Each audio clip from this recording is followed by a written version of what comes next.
Hello मेरे प्यारे बच्चों, आशा करता हूँ आप लोग सब बढ़िया होंगे। तो इस वीडियो में हम लोग आईसीसी क्लास 9 कंसाइंस फिजिक्स से propagation of sound wave continue करेंगे। यहाँ सबसे पहले हम लोग देखेंगे relationship between wave velocity, frequency and wavelength. उसके बाद देखेंगे speed of sound in different media, मतलब सॉलिड, लिक्विड, गैसेस में कंपेयर करेंगे स्पीड ऑफ साउंड को। उसके बाद देखेंगे factors on which speed of sound in a gas depends, factors on which speed of sound in a gas does not depend. ठीक है, तो चलिए सबसे पहले स्टार्ट करते हैं relationship between wave velocity, frequency and wavelength. तो वेवलेंथ हम लोगों ने प्रीवियस क्लास में ही डिस्कस किया था कि ये होता है distance travelled by the wave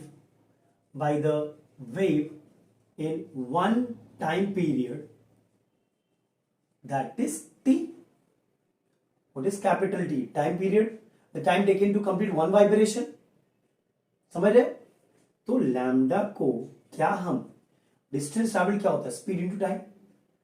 wave velocity, the distance travel by the wave in 1 second, this is your wave velocity multiplied by time period. लिख सकते हैं, बिल्कुल लिख सकते हैं, ये सुनो। और हमने किया था कि टाइम पीरियड जो होता है वो होता है 1/f प्रीवियस क्लास में। f is what? Frequency, the number of vibration per second, that is known as frequency. ये सुनो, तो यहां पे मैं lambda equals to v into 1/f लिख सकता हूं, मतलब f इधर आ गया तो v equals to f lambda. यही है मेरा relationship between wave velocity, frequency and wavelength. Clear है? बड़ा इजी था, ठीक है। चलो अब देखते हैं कि speed of sound in different media कैसे चेंज होता है। Speed of sound in different media, अब ये देखा गया है कि जो speed of sound in solids है, वो ज्यादा होता है as compare to speed of sound in liquid, और वो ज्यादा होता है as compare to speed of sound in gas. जैसे कि अगर आप देखो तो स्टील में speed of sound 5100 metre per second होता है, speed of sound in water होता है 1450 मीटर पर सेकेंड, और एयर में होता है आपका 330 मीटर पर सेकेंड। अब ऐसा क्यों होता है वो हम समझेंगे। देखो, जो speed of sound in a medium है वो दो चीज पे डिपेंड करता है। वो डिपेंड करता है इलास्टिसिटी और डेंसिटी ऑफ द मीडियम। सबसे पहली बात है कि इलास्टिसिटी ऑफ अ मीडियम क्या होता है। देखो, जब भी आप डिफॉर्म करोगे मीडियम को with the help of a force, ठीक है, तो वो ना अपने ओरिजिनल शेप में रिस्टोर होगा, जो कि सॉलिड्स में बहुत ज्यादा होता है ओरिजिनल शेप में वापस आने की, ठीक है, compare to liquid and gases. यानी इलास्टिसिटी सॉलिड का बहुत बहुत बहुत ज्यादा है, समझ लो। और डेंसिटी पे डिपेंड करता है। डेंसिटी तो हम लोग जानते हैं क्या है। अब ये जो वेलोसिटी है ऑफ द साउंड वेव, वो हम लोग लिख सकते हैं रूट ऑफ E बाय रो। ये क्या है? ये है modulus of elasticity, modulus of elasticity, जो कि सॉलिड के केस में हम लोग यंग मॉड्यूलस बोलते हैं। क्या बोलते हैं? Young's modulus. और फ्लूइड के केस में, यानी कि लिक्विड और गैसेस के केस में, इस मॉड्यूलस ऑफ इलास्टिसिटी को हम लोग बल्क मॉड्यूलस बोलते हैं, ठीक है। थोड़ा सा हम बता दे रहे हैं, हालांकि ये आपको लगेगा नहीं कि भैया यंग मॉड्यूलस होता क्या है। थोड़ा सा इन शॉर्ट बता देते हैं। सपोज ये थिन वायर है, इसको एक रिजिड सपोर्ट से हम लोगों ने बांध दिया, यहां पे एक वेट लगा दिया, ठीक है। ये वेट क्या करेगा? थोड़ा सा इसको नीचे डालेगा, ये थोड़ा सा बड़ा हो जाएगा। समझ रहे बात को? ये क्या होगा, इसका लेंथ जो है, इस वायर का जो लेंथ था वो थोड़ा सा बढ़ जाएगा। तो मान लो ये थोड़ा सा जो लेंथ बढ़ा है इस वेट के कारण, वो मान लो डेल एल है, स्मॉल चेंज। ओरिजिनल लेंथ है मेरा एल, ठीक है। तो यंग मॉड्यूलस होता है, यंग मॉड्यूलस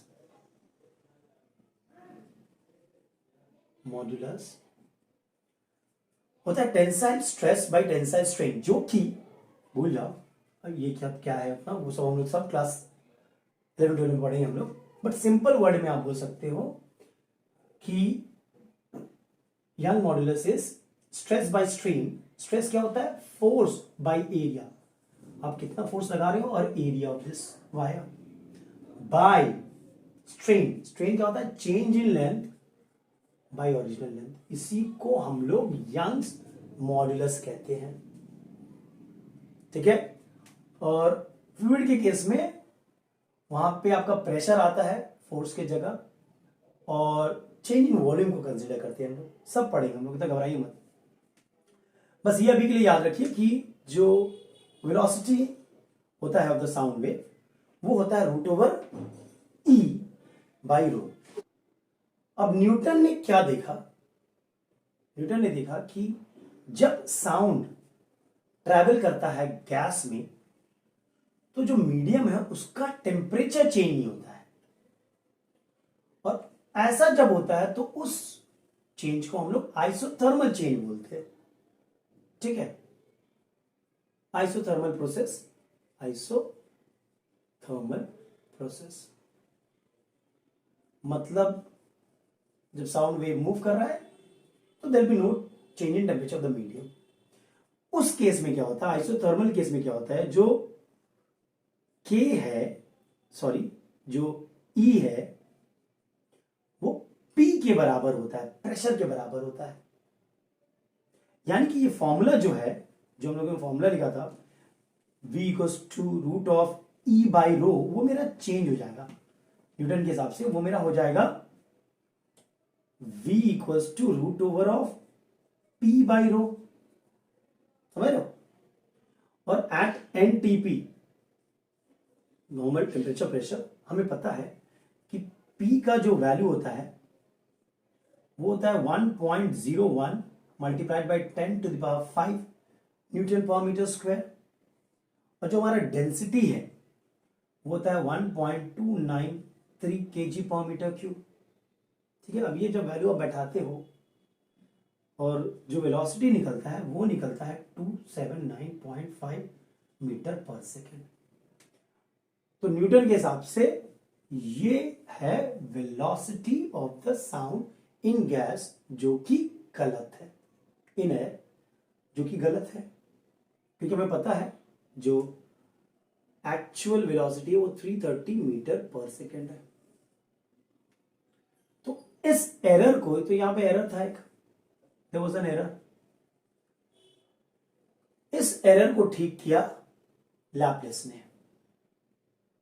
तो लैपलेस ने क्या किया, लैपलेस ने ये कहा कि जो साउंड जब एयर में ट्रैवल कर रहा है तो वो एक एडियाबैटिक प्रोसेस है, ये न्यूटन ने कहा था। लैपलेस ने क्या कहा, भैया जब साउंड ट्रैवल कर रहा है एक मीडियम में, ठीक है, तो वो एक एडियाबैटिक प्रोसेस है। एडियाबैटिक प्रोसेस क्या होता है, मतलब जब साउंड ट्रैवल कर रहा है there is no exchange of heat in the medium, exchange of heat नहीं होता है, इसलिए वो एडियाबैटिक प्रोसेस है। अब इस केस में क्या होता है कि जो V होगा, उसने क्या किया, करेक्ट किया, यहां पे एक और फैक्टर लगा दिया गामा, P बाय रो। तो लैपलेस ने किया क्या कि यहां पे एक वैल्यू है गामा आएगा, गामा एक कांस्टेंट है जिसका वैल्यू है 1.4। गामा होता क्या है, गामा होता है Cp by Cv। It is the ratio of the specific heat of a gas at constant pressure to the specific heat of a gas at constant volume. Specific heat मतलब the amount of heat required to raise the temperature of unit mass of a gas by 1 degree centigrade at constant pressure. अच्छा, वही काम हम लोग constant volume में करेंगे तो CV होता है मेरा, तो गामा क्या होता है सीपी बाई सीवी, जिसका वैल्यू है 1.4। और जब आप ये 1.4 यहां पुट करते हो तब क्या देखना कि जो वेलोसिटी आएगा वो आएगा मेरा 330.7 मीटर पर सेकेंड, जो कि हमारा जो वैल्यू है उसके बहुत ही करीब है। करेक्ट आंसर समझ में आया? तो ऐसे निकाला गया speed of sound in air. Newton ने निकाला और फिर लैप्लेस ने निकाला। ठीक है, न्यूटन में थोड़ा सा एरर था, उस एरर को रिमूव किया किसने? लैप्लेस ने। तो speed of sound in solid बहुत ज्यादा होता है, बिकॉज मैंने बोला ना आपका इलास्टिसिटी जो होता है, समझो बात को, इलास्टिसिटी मैंने बोला कि आपका सॉलिड का सबसे ज्यादा होता है, बहुत ज्यादा था। कोई बंदा बोल सकता है कि सर अगेन कि यहां पे तो डेंसिटी है तो वेलोसिटी जो है वो इनवर्सली प्रोपोर्शनल टू डेंसिटी है, तो डेंसिटी अगर ज्यादा होगा तो वेलोसिटी कम होगा। सॉलिड का तो डेंसिटी ज्यादा होता है तो उसका स्पीड कम होना चाहिए, उसमें स्पीड कम होना चाहिए साउंड का, बट ऐसा नहीं होता है, क्योंकि होना चाहिए था बट इलास्टिसिटी जो है वो सॉलिड का बहुत बहुत बहुत ज्यादा है as compare to the elasticity of gas. इसलिए ओवरऑल जो है, समझो, ओवरऑल इफेक्ट में क्या होता है कि वेलोसिटी ज्यादा हो जाता है इस इलास्टिसिटी के कारण। ठीक है, ये आपने देखा होगा ना भाई कि अगर देखो सॉलिड्स में क्या होता है, the particles are very closely packed, gases में सपोज इतना दूर में है सब। अब अगर हमको डिस्टरबेंस को यहां से यहां पहुंचाना है तो वेरी इजी, ज्यादा टाइम नहीं लगेगा।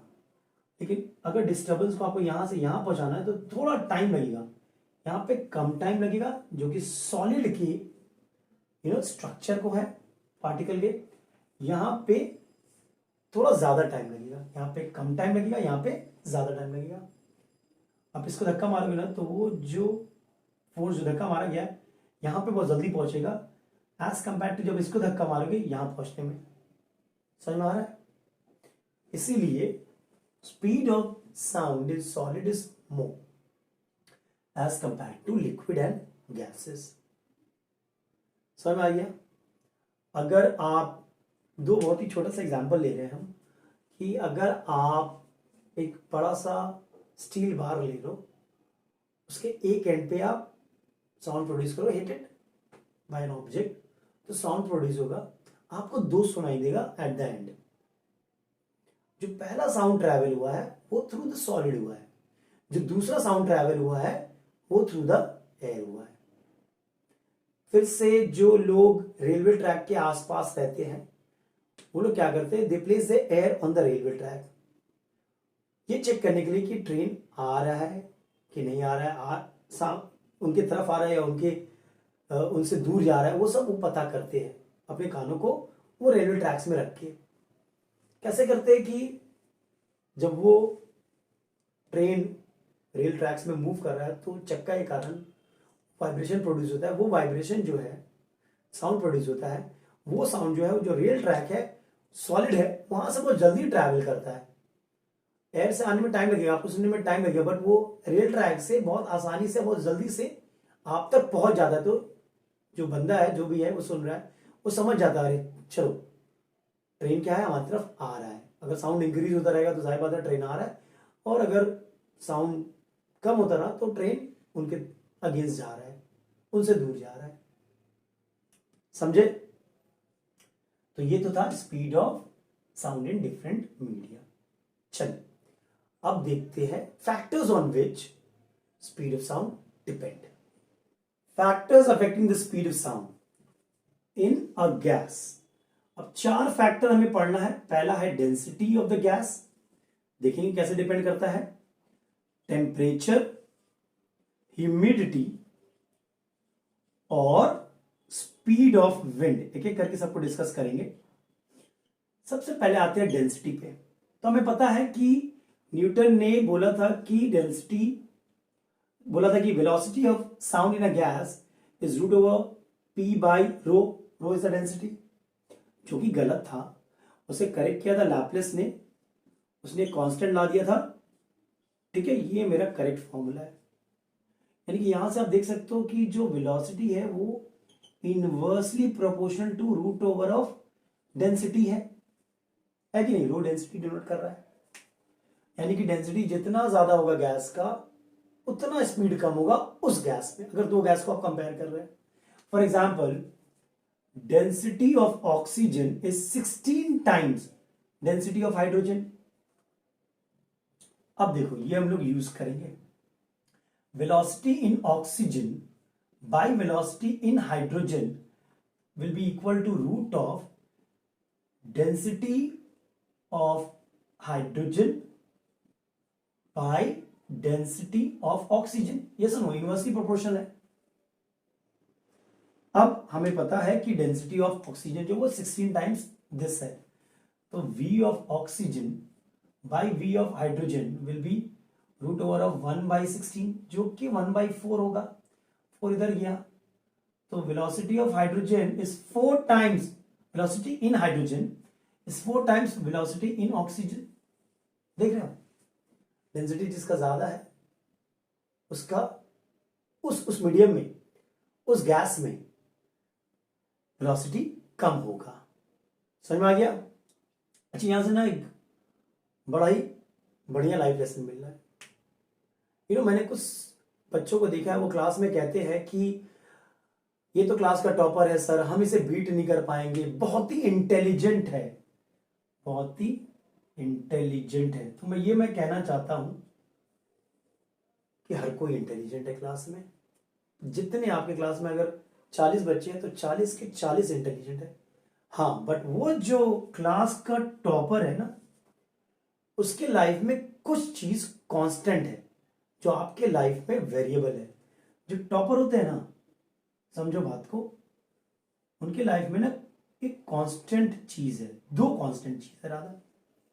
एक है हार्ड वर्क और एक है डिसिप्लिन।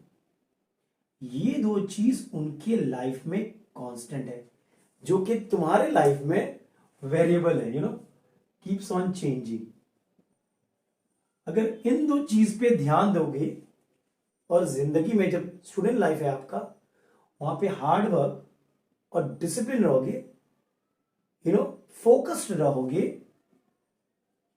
तो जो भी आपको सक्सेस जो आपने सोचा है उसे आप अचीव कर लोगे। जो भी आपका लॉन्ग टर्म गोल होगा ना, वहां तक ये तीन चीज आपको पहुंचाने में काम करेगा। योर हार्ड वर्क, डिसिप्लिन और फोकस्ड। ये याद रखना, इंटेलिजेंट मेरा मानना सबको ही होता है। आप कैसे एक चीज को, एक प्रॉब्लम को अप्रोच कर रहे हो, वो बहुत मायने रखता है। जो आपका क्लास का टॉपर है वो इन चीजों में बिलीव करता है। आप बिलीव करते हो, कम बिलीव करते हो, दूसरी चीजों पे ज्यादा बिलीव करते हो। समझ रहे हो? तो be focused, give you 100%, hard work करो, डिसिप्लिन रहो, और ये कांस्टेंट करना पड़ेगा। ऐसा नहीं कि एक हफ्ता जोश चढ़ा आपको और आप पढ़ लिए फिर टाई फिश, नहीं, ऐसा नहीं चलेगा। कांस्टेंट आपको करना पड़ेगा मेहनत, तभी आईआईटी, जेई, नीट क्रैक होगा आपसे, और भी बहुत सारे एंट्रेंस एग्जाम है, आप आराम से कर लोगे। और ये समझिए लाइफ में तो बहुत मुश्किल है। ठीक है, चलो अब देखते हैं कि speed of sound in gas temperature पे कैसे डिपेंड करता है। टेम्परेचर पे कैसे डिपेंड करता है? जो स्पीड ऑफ साउंड है वो ना actually directly proportional to root of T होता है। आप टेम्परेचर बढ़ाओगे तो वेलोसिटी भी बढ़ेगा, speed of sound in that medium बढ़ेगा। ऐसा क्यों होता है? क्योंकि अगर आप टेम्परेचर बढ़ाते हो, सपोज गैस का, तो उसका डेंसिटी कम होता है, और डेंसिटी कम होगा तो V तो बढ़ेगा ना, अभी हम लोगों ने डिस्कस किया है। और ऐसा देखा गया है कि VT is equal to V0 plus 0.61T। ये क्या है मैं बता रहा हूं। For every 1 degree rise in temperature, for every 1 degree rise in temperature आपका जो स्पीड है वो 0.61 मीटर पर सेकेंड ज्यादा हो जाता है। ये है रिलेशन 0.61 इंटू टी। अगर 1 डिग्री राइज कर रहे हो तो यहां पे टी की जगह 1 बैठा दो, 2 डिग्री राइज कर रहे हो तो टी की जगह 2 बैठा दो। ये इनिशियल, ये फाइनल। सपोज क्या हमें पता है कि velocity of sound in dry air at 0 degree क्या होता है, 330 मीटर पर सेकेंड होता है ना। तो अगर आप 25 डिग्री सेंटीग्रेड में अगर वेलोसिटी ऑफ साउंड निकालना चाहते हो एयर में, तो V0 क्या है भैया, 330 प्लस 0.61, राइज इन टेम्परेचर कितना है 25। ये सॉल्व कर लो। ये सॉल्व करने के बाद अराउंड 345.25 मीटर पर सेकेंड आएगा। सिंपल सा बात है, टेम्परेचर बढ़ाओगे तो velocity of sound in the gas वो भी बढ़ेगा। ठीक है, चलो नेक्स्ट। अच्छा, स्पीड ऑफ साउंड ना increases with the increase of humidity in air, मतलब V is directly proportional to humidity, you can say. ऐसा क्यों होता है कि जो वाटर वेपर का डेंसिटी है वो 5/8 of the density of air है, तो डेंसिटी कम है। जब वाटर वेपर एयर में प्रेजेंट होगा तो डेंसिटी कम रहेगा as compare to the dry air. अगर डेंसिटी कम है ह्यूमिड एयर का तो वहां पे स्पीड ज्यादा होगा। समझ में आ गया? चलो, अच्छा, स्पीड ऑफ विंड बड़ा इजी है। अगर आप suppose speed of sound A to B travel कर रहा है, sound A to B travel कर रहा है, ठीक है, और विंड भी इसी डायरेक्शन में ब्लो कर रहा है, ठीक है, तो अगर speed of sound in still air is suppose V and speed of wind is W, तो जो स्पीड ऑफ साउंड हो जाता है वो हो जाता है actually V plus W। Speed of sound increase हो जाता है, जिस डायरेक्शन में साउंड जा रहा है उसी डायरेक्शन में विंड फ्लो कर रहा है, और अगर अगेंस्ट होगा तो स्पीड ऑफ साउंड कम हो जाता है, रिलेटिव, यू नो। ठीक है, तो ये था factors on which the speed of sound in a gas depend. अब देखते हैं factors on which the speed of sound does not depend. ठीक है, देखते हैं फैक्टर्स, वो कौन से फैक्टर्स है जिन पे speed of sound in a gas depend नहीं करता है वेव के। तो पहला तो प्रेशर ऑफ द गैस, उस पर डिपेंड नहीं करता है, डेंसिटी पे डिपेंड करता है, प्रेशर पे डिपेंड नहीं करता है। दूसरा एम्पलीट्यूड ऑफ द वेव, उस पर डिपेंड नहीं करता है, एम्पलीट्यूड। और wavelength of the wave, wavelength या फिर फ्रीक्वेंसी भी बोल सकते हो आप, इन चीजों पे डिपेंडेंट नहीं है।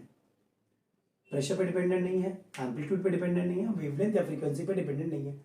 प्रेशर पे कैसे नहीं डिपेंडेंट है? अगर आप क्वेश्चन पूछोगे कि सर V तो वेलोसिटी तो होता है root over of gamma P by rho, तो देखो P पे तो डिपेंड कर रहा है, बट समझो बात को, अगर आप किसी चीज के, किसी भी गैस के प्रेशर को बढ़ा रहे हो,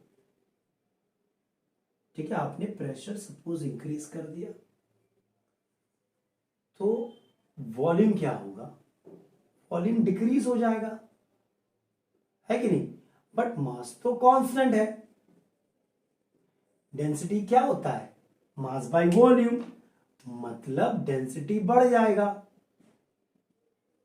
समझ लो, प्रेशर जब बढ़ता है तो डेंसिटी भी बढ़ता है, यानी कि ओवरऑल जो P बाई रो, ये जो क्वांटिटी है वो अनचेंज रहता है भाई। अगर आप प्रेशर ट्वाइस करोगे तो डेंसिटी भी ट्वाइस हो जाता है। तो ओवरऑल क्या होता है कि ये P बाय रो जो क्वांटिटी वो चेंज नहीं होता है। प्रेशर चेंज करने से velocity of the sound in a gas change नहीं होता है। और एम्पलीट्यूड चेंज करोगे तब भी कुछ इफेक्ट नहीं पड़ने वाला है। एम्पलीट्यूड ऑफ द वेव उसको चेंज करोगे आप तो sound of the wave in a gas नहीं चेंज होगा। और it does not depends on the wavelength also. ठीक है, चलो ये तो हो गया, ये 3 फैक्टर है, ठीक है, जिसपे speed of sound in the gas does not depend. चलिए थोड़ा कंपेयर करते हैं, comparison of speed of sound and speed of light. Comparison of speed of sound and light. तो सबसे पहली बात जो है, लाइट जो है वो वैक्यूम में ट्रैवल कर सकता है,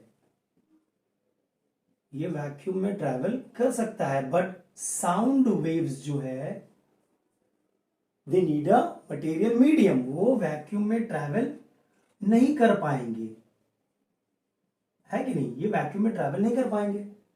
दूसरा, speed of sound in air, speed of sound in air, speed of sound in air क्या होता है भैया, 330 मीटर पर सेकेंड होता है। वहीं पर लाइट का स्पीड जो है वो कितना होता है, वो होता है 3 into 10⁸ metre per second. Light wave का स्पीड है ना, बहुत ज्यादा है। Light travels at a very fast rate. ठीक है, सिंपल है, उतना टफ है नहीं। अच्छा, ये देखिए, अगर लाइट जो है एक मीडियम से दूसरा मीडियम में जा रहा है जो कि ऑप्टिकली डेंसर है, ऑप्टिकली डेंसर है, तो लाइट का स्पीड क्या है, कम हो जाता है। When light travels from one medium to another medium, और जो सेकेंड मीडियम है जहां पे वो जा रहा है वो उसका डेंसिटी ज्यादा है, तो लाइट का जो स्पीड है वहां पे लाइट वेव का वो कम हो जाएगा। बट अगर आप साउंड वेव के बारे में बात करते हैं तो सॉलिड्स का डेंसिटी सबसे ज्यादा होता है और स्पीड ऑफ साउंड उसमें ज्यादा होता है compare to liquid and gases. ठीक है, अच्छा एक और देख लेते हैं। जो लाइट वेव है, जो लाइट वेव है वो हमारा ट्रांसवर्स इलेक्ट्रोमैग्नेटिक वेव है, इलेक्ट्रोमैग्नेटिक वेव है। लेकिन जब आप साउंड वेव की बात करोगे, ठीक है, तो वो मेरा लॉन्गिट्यूडिनल मैकेनिकल वेव है। समझे? तो ये 4 डिफरेंस है बिटवीन, कंपेयर किया हम लोगों ने स्पीड ऑफ साउंड और लाइट को। आपने देखा होगा कि ड्यूरिंग लाइटनिंग एंड थंडर आप लाइटनिंग पहले देखते हो, उसके थोड़ी देर बाद आप वो आवाज, थंडर का आवाज सुनते हो, हालांकि साइमल्टेनियसली प्रोड्यूस हुआ है, बट क्योंकि स्पीड ऑफ लाइट बहुत ज्यादा है कि नहीं, तो आप रोशनी पहले देखते हो, लाइट आप पहले देखते हो, सुनते बाद में हो। ठीक है, बहुत सारा केस है। जैसे कि आपने देखा होगा एथलीट इवेंट में जो स्टार्टर है वो गन फायर करता है तो स्मोक और साउंड दोनों एक साथ पैदा होता है, वहां पे प्रोड्यूस होता है रादर। लेकिन आप एज अ स्पेक्टेटर ना वो स्मोक पहले देखते हो, उसके बाद आपको वो गन का आवाज सुनाई देता है। अगर आप क्रिकेट मैच देखने जा रहे हो, कोई बैट्समैन जब बॉल को हिट करता है तो वो बॉल को हिट किया वो आपको दिखाई देगा, लेकिन साउंड जो बॉल और बैट जो हिट कर रहा है तो साउंड जो प्रोड्यूस वो आपको थोड़ी देर बाद सुनाई देगा। ये सब बताता है हमें कि स्पीड ऑफ लाइट जो है वो बहुत ज्यादा है as compare to speed of sound. सही है, एक और चीज देख लेते हैं। ठीक है, लास्ट क्वेश्चन है आपका इस चैप्टर का। Experimental determination of the speed of sound in air. हमें पता है कि स्पीड ऑफ साउंड जो है as compare to speed of light बहुत कम है। कैसे देखेंगे? देखो, दो पॉइंट ले लो, ए और बी।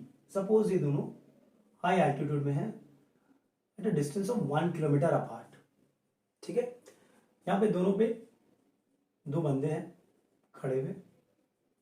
सपोज इसने गन फायर किया, ठीक है, तो जो पॉइंट बी पे है उसके पास एक स्टॉप वॉच है। जैसे ही गन फायर होगा स्मोक आएगा, ठीक है, वो स्मोक देख सकता है, स्पार्क देख सकता है। वो जैसे ही स्पार्क देखेगा, स्टॉप वॉच है उसके पास, वो ऑन कर लेगा। लेकिन साउंड को ट्रैवल करने में स्पार्क तो वो आराम से देख लेगा, because speed of light is too much as compare to speed of sound. बहुत ज्यादा है, 3 × 10⁸ metre per second, you know. तो जैसे ही स्पार्क देखेगा वो क्या करेगा कि स्टॉप वॉच स्टार्ट कर देगा, उसकी थोड़ी देर बाद वो साउंड सुनेगा। तो मान लो T1 टाइम में साउंड जैसे सुना, उसने स्टॉप वॉच बंद कर दिया, तो T1 कैलकुलेट कर लेगा। यही चीज अब क्या करेगा, ये जो बी पे था, एक बार और कर लेते हैं, ठीक है। बी पे जो बंदा है वो इस बार गन फायर करेगा, और जो ए पे बंदा है वो टाइम नोट करेगा, सेम प्रोसेस पे।